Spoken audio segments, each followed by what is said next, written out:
If God so much loves everyone, why does he send non-believers in hell for eternal torture?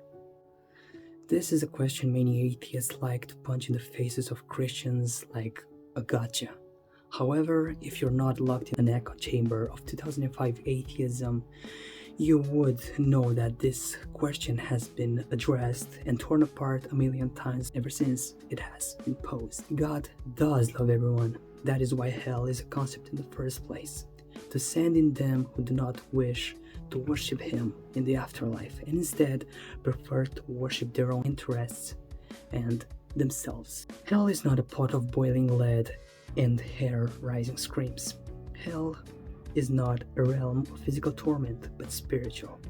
For what is physical is merely an earthly characteristic we give up after death. This torment is only a result of denying God, a consequence of choosing one's own ego over humble submission. Here is an analogy I've made to make what I wish to further word out easier to digest. Imagine your father is throwing a party, and he commences by inviting your siblings, friends, and other relatives over. Eventually, his invitation reaches you. However, you cannot reciprocate the enthusiasm. You cannot let them slip through those memories from your childhood where your father was just so unjust towards you. He firmly scolded you when you ran through traffic to get to the other side of the street.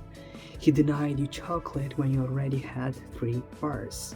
And last but not least, punished you for refusing to study when your grades were already deep in the red.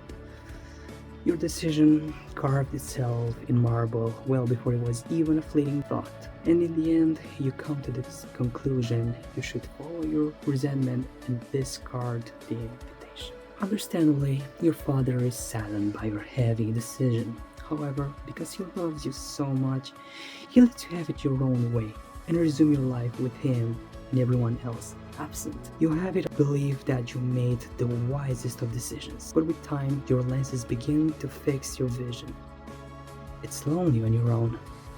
It feels, no pun intended, like hell to be so far away from everybody and so close to the fiery pit your heart has turned to. But it's your decision. All which your father did was comply and move on ahead without you. You created your hell. Chose to be its protagonist, all because you could not see, care, and love apart from abuse and hate. In the bestest of terms I could muster up, this is hell, and we humans make the decision to be its greatest architects.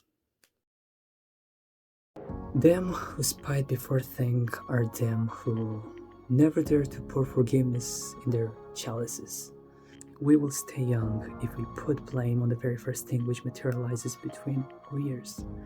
Forgive to be with God, with love, or hate to be so alone.